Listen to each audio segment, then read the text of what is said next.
Facilitation 101. What does it mean to facilitate? In this video, I'm going to walk through the fundamentals. Let's start with the definition of facilitation. Facilitate.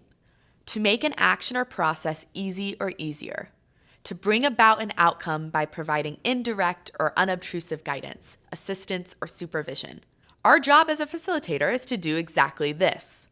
Help groups through activities, instruction, guidance to do their best thinking. You have to step back from contributing content and focus purely on the process. So when we act as facilitators, we have 4 primary goals.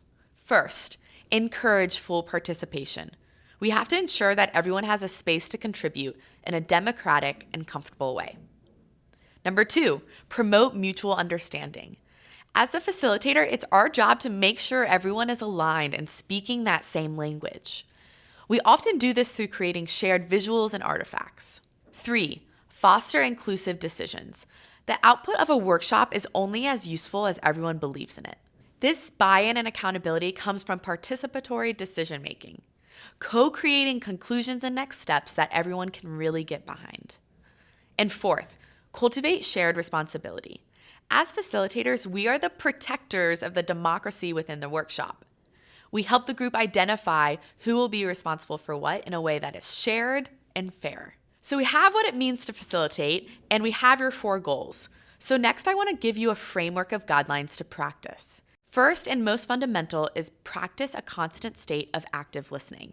Do not interpret what others have to say. You want to guide them towards a better expression themselves. Listen to truly understand rather than listening to react.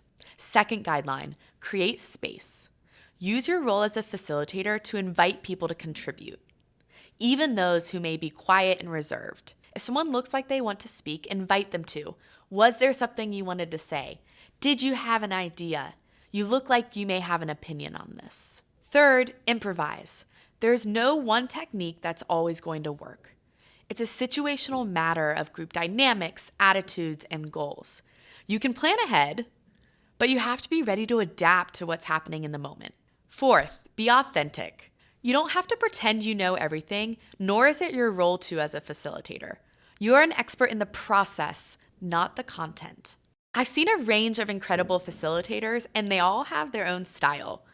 Some are reserved, others are bubbly, like me. Others are stern and straightforward. Your style should be authentic to who you really are.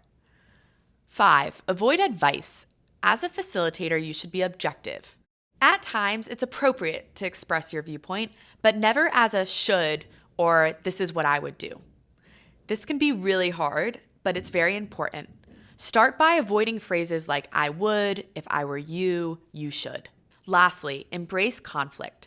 Conflict has a bad reputation, but it's actually extremely productive. Disagreement is the natural result of different personalities, different views, all those different opinions. The last fundamental piece of Facilitation 101 is really building out your toolkit.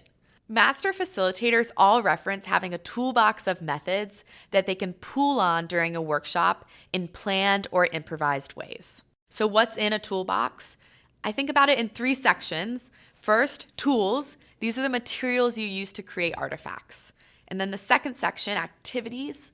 These are the interactive foundational methods you use to encourage ideas, explore themes. And then the third section are those techniques, the ways you can intervene, encourage, maneuver conversation between participants. Over time, your goal is to expand the tools, activities, and techniques you have in your facilitator toolkit.